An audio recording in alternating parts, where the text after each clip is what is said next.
Anda kembali di berita utama segmen Kompas Bisnis. Saudara, kita tahu belakangan koperasi banyak yang bermasalah, bahkan tidak hanya tahun ini, tetapi juga lihat saja di tahun 2016, 2017, bahkan sampai 2019. Nah, di kasus gagal bayar, koperasi memang mencuat di tengah digitalisasi dan ragam produk keuangan.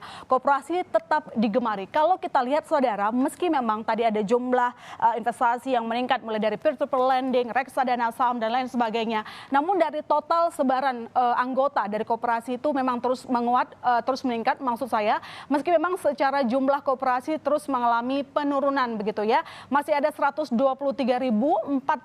unit di 2019, tergila sedikit seiring dengan masifnya produk keuangan. Namun kalau kita lihat secara total anggota, saudara, ini justru meningkat. Lihat saja di tahun 2019 itu total anggotanya bisa naik cukup 22 juta orang lebih begitu ya, dan total dari volume usahanya juga mencapai 154 triliun rupiah. Dan kalau kita lihat secara sebaran dari kawasan daerah, ada 3 paling banyak jumlah koperasi tersebar: Jawa Timur, Jawa Tengah, Jawa Barat. Dan paling banyak kalau total koperasinya itu berada di Jawa Timur, lebih dari 21 unit. Sementara kalau dari total anggotanya itu lebih banyak di kawasan Jawa Tengah, lebih dari 5,7 juta orang. Jadi bisa disimpulkan di sini bahwa koperasi masih diminati. Sayangnya sekarang ini fungsinya tampaknya agak melebar, atau justru memang pakemnya cuman sudah agak sedikit keluar ya, karena memang banyak sekali koperasi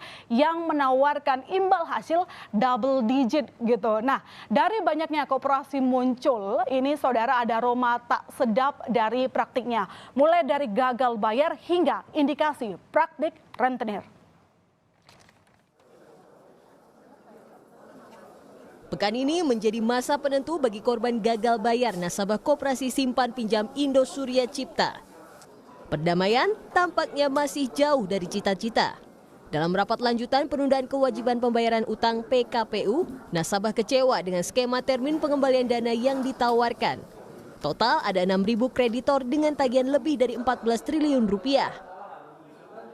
Kami melihat ada perbedaan sedikit nih di antara proposalnya, tapi lumayan fatal sih, karena jadi yang waktu dibagikan itu tanggal 12 Juni dan yang sekarang 29 Juni 2020.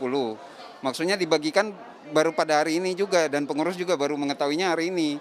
Itu yang kami pertanyakan.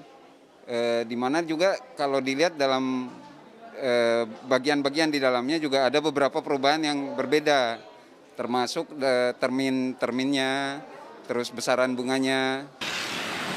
Gagal bayar koperasi juga dialami nasabah Koperasi Simpan Pinjam Tinara di Banyuwangi, Jawa Timur. Seusai dinyatakan pilot, Koperasi Simpan Pinjam Tinara masih berupaya membayar uang nasabah dengan total nilai 270 miliar rupiah dengan cara menjual aset. Sebagian ada yang sebelum dinyatakan pilot itu ada beberapa yang memang dibayar, tapi memang setelah ada kepilotan itu kan seluruh harta kekayaan milik badan hukum koperasi itu kan sudah diambil alih dengan kurator. Jadi semua kekayaan koperasi diambil alih kurator. Aroma tak sedap dari praktik sejumlah koperasi juga tercium di Lumajang, Jawa Timur. Dari sidak Bupati Lumajang Tori Kulhak, April lalu ditemukan pelanggaran termasuk koperasi yang tidak mengantongi izin cabang serta muncul dugaan praktik rentenir. Tim Liputan, Kompas TV.